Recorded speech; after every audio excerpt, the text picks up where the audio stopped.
minta waktunya sebentar, Mas Said. Apa kabarnya, sehat? Baik, alhamdulillah sehat. Ya. Kayaknya kalau hari buruh itu Bang Said selalu dicari-cari sama orang.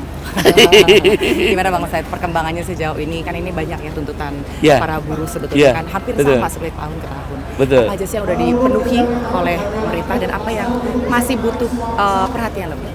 Ya, sebenarnya apa yang diperjuangkan oleh buruh dalam 5 tahun terakhir ini tidak ada yang berubah ya. Iya. Mereka menginginkan pencabutan Omnibus Law Undang-Undang Cipta Kerja karena Omnibus Law ini mendowngrade, mengurangi hak-hak buruh seperti hak upah yang menjadi murah, outsourcing seumur hidup, karyawan kontrak tanpa periode, buruh perempuan yang mengambil cuti haid, cuti hamil tidak ada jaminan upah, pesangon murah, PHK dipermudah dan sebagainya. Oleh karena itu dalam 5 tahun terakhir ini isu Omnibus Law untuk dihapus menjadi isu yang paling utama, makin kuat, dan May Day kali ini juga disuarakan dan mereka menamakan gerakannya adalah Hostum, hapus outsourcing, tolak upah murah. Iya, karena tadi pun dari beberapa buruh yang kita temuin itu masih menjadi concern yang artinya selama 5 tahun terakhir ini belum ada perubahan. Betul, sama sekali. Ya, kan? Sama sekali.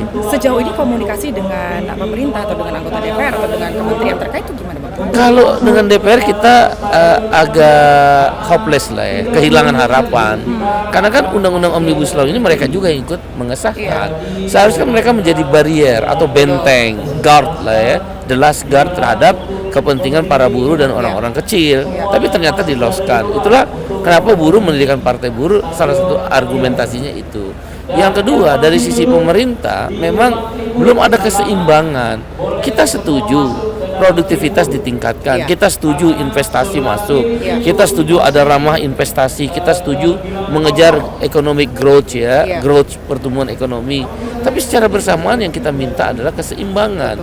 Ketika ekonomi tumbuh 5% misal rata-rata ya, atau inflasi berkisar 2 sampai 4%, harusnya kan upah di atas itu.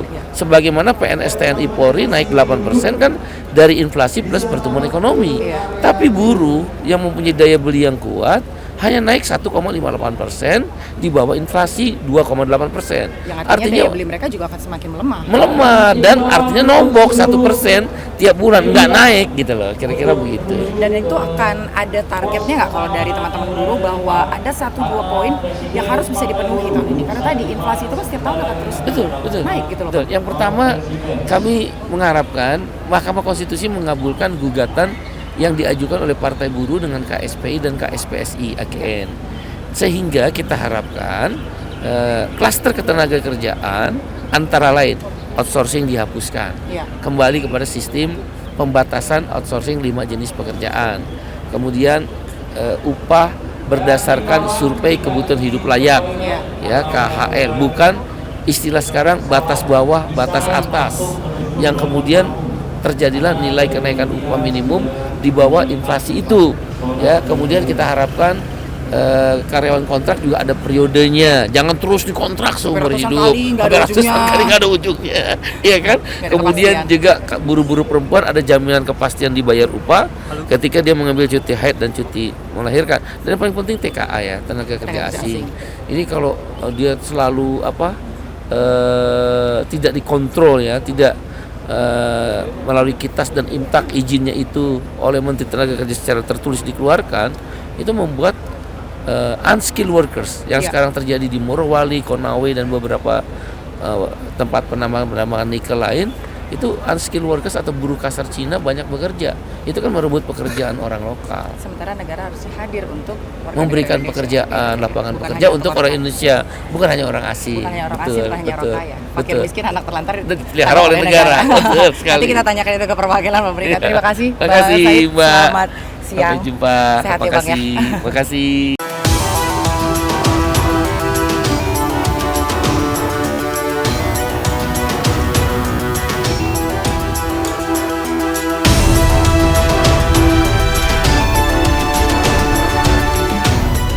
Karena kita udah keliling, tadi tuh udah dari depan, kita udah ngelihat dapur umum, kita udah lihat beberapa posko yang lain. I was thinking untuk kita langsung masuk ke stadion utamanya. Yuk.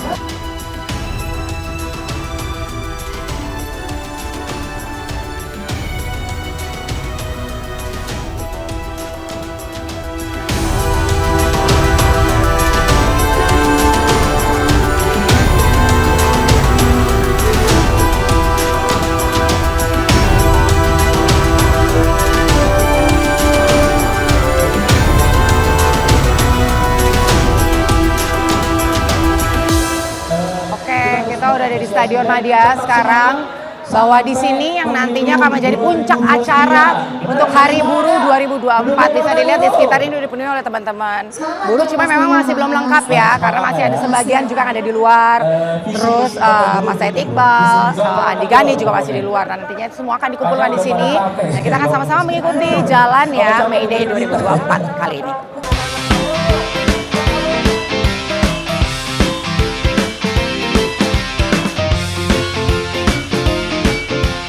Ini kenapa Pak? Bapak namanya siapa Pak?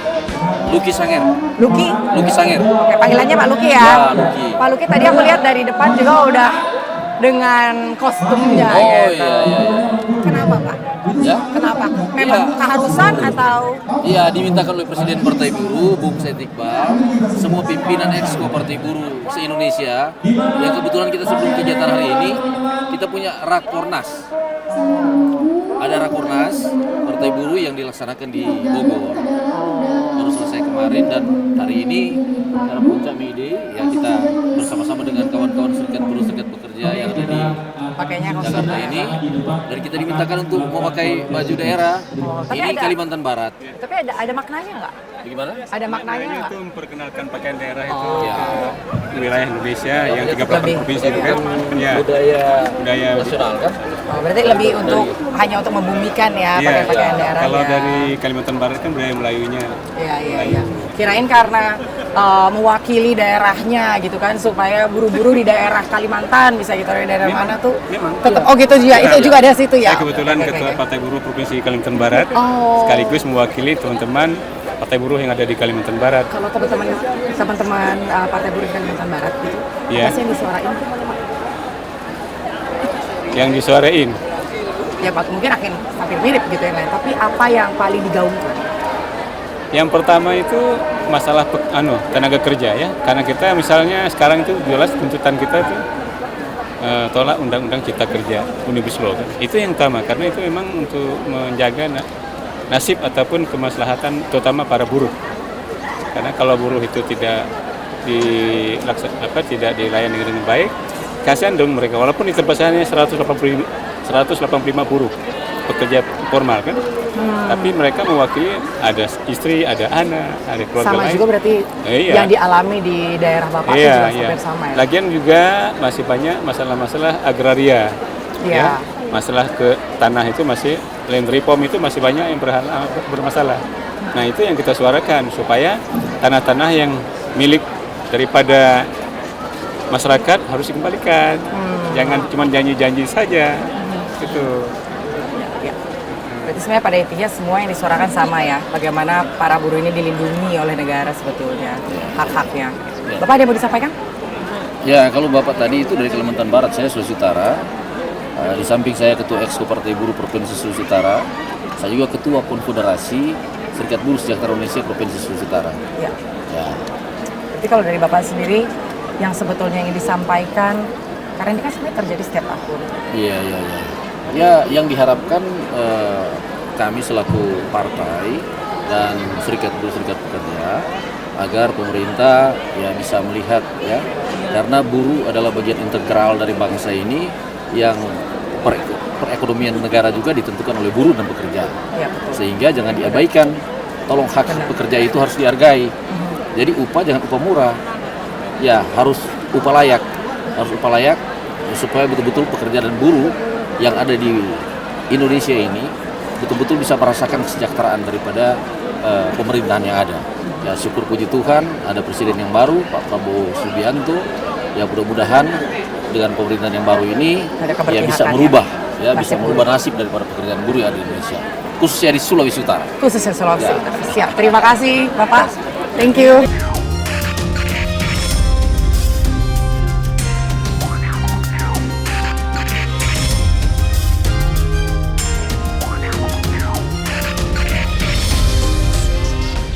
Itu tadi teman-teman, kalau kita dengar sebenarnya hampir sama sih semuanya ya. Suara-suara yang disampaikan oleh para buruh ini adalah bagaimana mereka mendapatkan upah yang layak.